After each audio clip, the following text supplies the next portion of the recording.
Ngibingelele omama befundisi, ngibingelele abavangeli, ngibingelele abashumayeli, ngibingelele bazalwane usikhwama egameni lika Jesu Kristu oyinkosi. uJesu Kristu oyinkosi. Ngibingelele abantu abasha egameni lika Jesu Kristu oyinkosi. uJesu Kristu oyinkosi.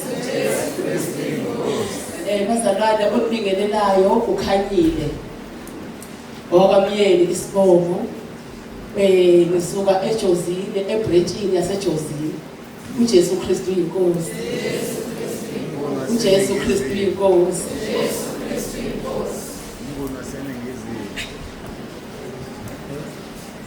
Bazalwane ngokusizwa inkosi ngizocela sivule inkonzo yethu ngokukhuleko. Inkonzo sizoba nayo inkonzo yofakazi.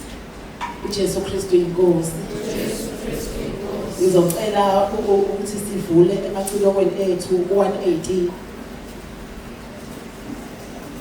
Ubaba ngicela ubaba asikhulekele asivulele inkonzo yethu ngokukhuleka. uJesu Kristu uyinkosi.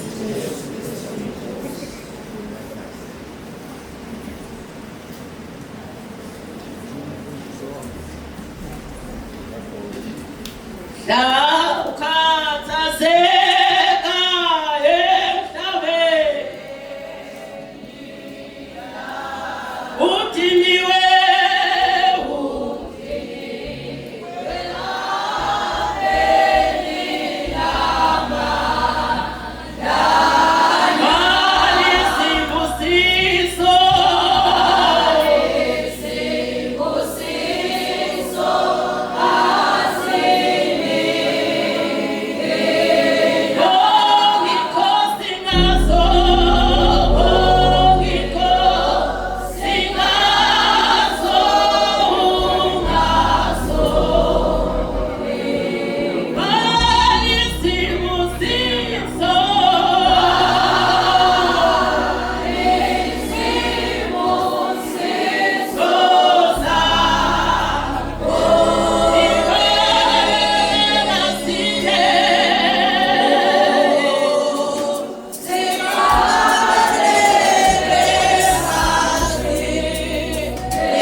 egameni likaJesu siyakuthoba.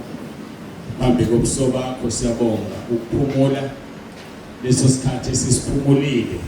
Siyacela ngibongcwele uphinde uqhubeke kanye nathi. Uyabazi ukufanele bafakaze bathinteke Nkosi labo ebufakazini babo abazoshumayela ivangeli, labo ebufakazini babo abazophakamisa igama lakho njengoba ushilo John chapter 3 verse 14 njengokuba uMose wayiphakamisa inyoka ehlane kanjalo indodana yomuntu imele ukuphakanyiswa. Onendodana unokufakazi. Silindela bonke uNkulunkulu wethu abakhonjwe umune wakho. Labo Nkosi obekile izinto ezizophakamisa indodana. Siyacela ke uNkulunkulu wethu siyazi uSathane uyanqotshwa ngokufakazi lisho njalo izwi lakho.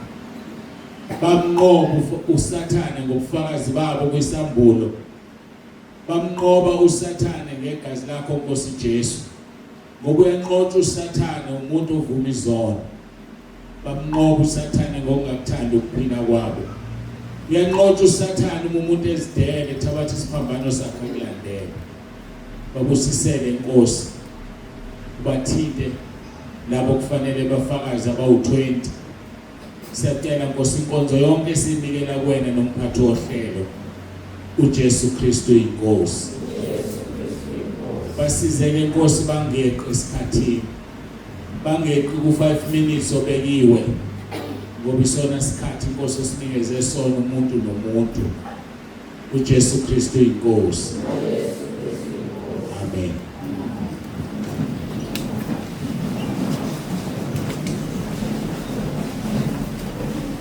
uJesu Kristu inkosi. uJesu Kristu uyinkosi.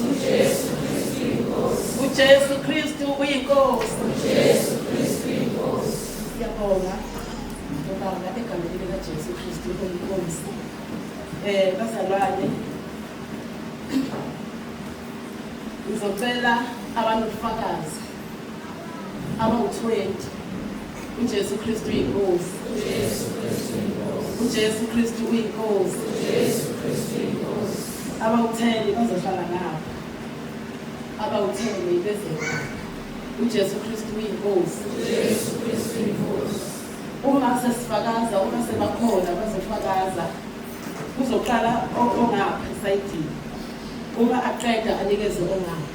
uJesu Kristu uyinkosi. Bese uma afika phambili uzoma aqondane eme lapha engikhona so uJesu Kristu uyinkosi. Athi uma efika asho igama lakhe lesibongo. Into yokuqala igama lakhe isibongo, indawo ahlala kuyo. uJesu Kristu uyinkosi. Uzofakaza ku5 minutes. 5 minutes akeqe 5 minutes. uJesu Kristu uyinkosi. Sokhulunyiwe ngokuvunywa kwezono. Sokungaba ihlazo ukuthi uzovuma ukuthi mina ngeqi isikhathi ngifakaza. uJesu Kristu uyinkosi. Nami kuzoba icala uma ngizokuyeka ume la ngizoshaya 6 minutes. uJesu Kristu uyinkosi. Kwenza 5 minutes nje khona into engizoyenza mhlawumbe phansi. uJesu Kristu uyinkosi. Nami angithandi lesifobuni. Ngoba nami futhi angithandi uJesu Kristu obesiza wena nami. uJesu Kristu uyinkosi. Onendodana unobufakazi bazalwane. Ngisacela basukume abo-5 abo-10 5 minutes. Bazobonga ubaba uNkulunkulu. Simbona ngothando lwakhe.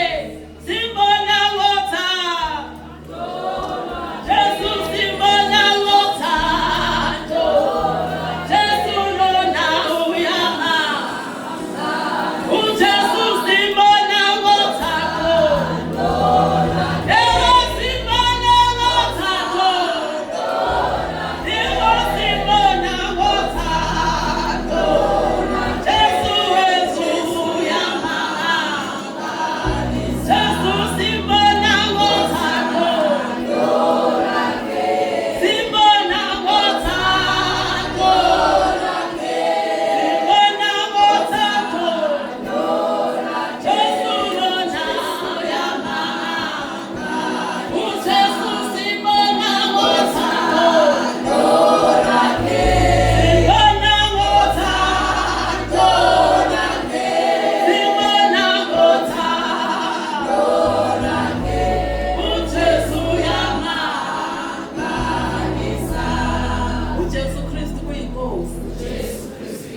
uJesu Kristu kuyinkosi. uJesu Kristu inkosi. Ngicela abazalwane abalekeza abawu-10, 5. uJesu Kristu kuyinkosi. uJesu Kristu inkosi. Onendodana kulofakazi.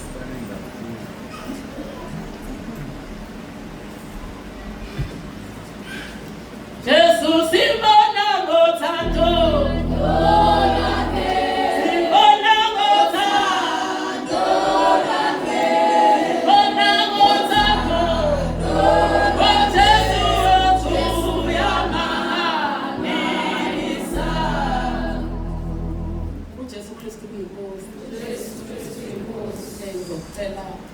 Basafika bazalwane basenza.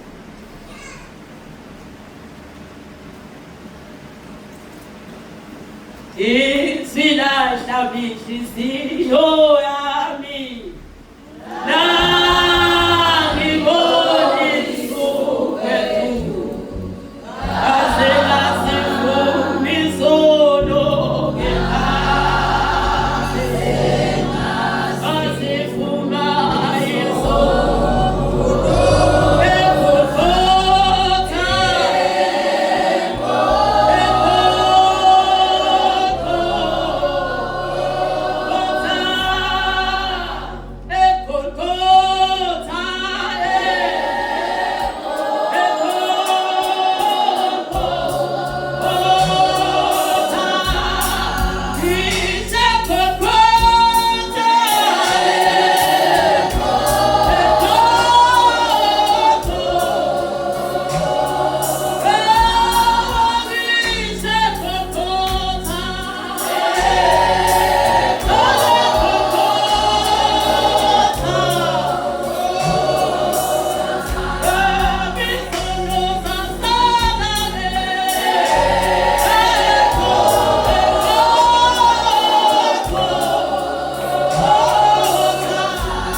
Jesu Kristu inkosi. uJesu Kristu inkosi. Jesu Kristu inkosi. uJesu Kristu inkosi. Kodwa bangangaphi.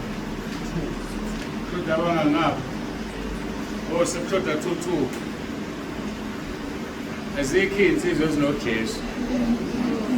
Azikho intombi enoJesu. Nimdedela kanjena kuSathana zenzele. Ngiphamisa ivolume lapha. Ake ngimfundele nantizo Sambulo 12. Sambulo 12 soqala kuverse 10. Ngase ngizwe izwi elikhulu ezulwini lithi kalokhu insindiso namandla nobukhosi ngobukaNkulunkulu wethu nombuso ngokaKristu wakhe ngokuphonswe phansi ummangalelo wabazalwane bethu obamangalelayo phambi kaNkulunkulu wethu imini nobusuku. Bani ophonswe phansi? Verse 11 nabo uqobo lwabo abazalwane labo bamnqoba ngegazi lewundlu nangezwi lokufakazi babo futhi abakuthandanga ukuphila kwabo kwaze kwaba sekufeni. Bawufuna ukunqoba uSathane yilezinto ezintathu: igazi likaJesu ukuvuma izono, ubufakazi bakho njengoba bezofakaza nje ungakuthanda ukuphila kwabo. Sekuvaliwe asekho uzosukuma mangisuka la ngoba azisekho insizwa nentombi ezinoJesu. Kodwa bengifuna uhambe nalesi sipikile ngitshela sona.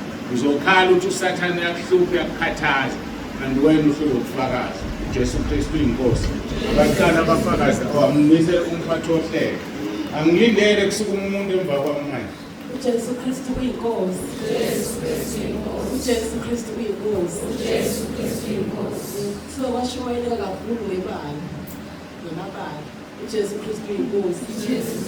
Manje futhi masukuma asathane bazothina hlala phansi wena uzoshumayela. Cela siqaleni bazalwane. uJesu Kristu inkosi. Cela ukubambisana nani esikhathini. uJesu Kristu inkosi. Cela siqala lapho bese ngibenza khona uJesu Kristu inkosi.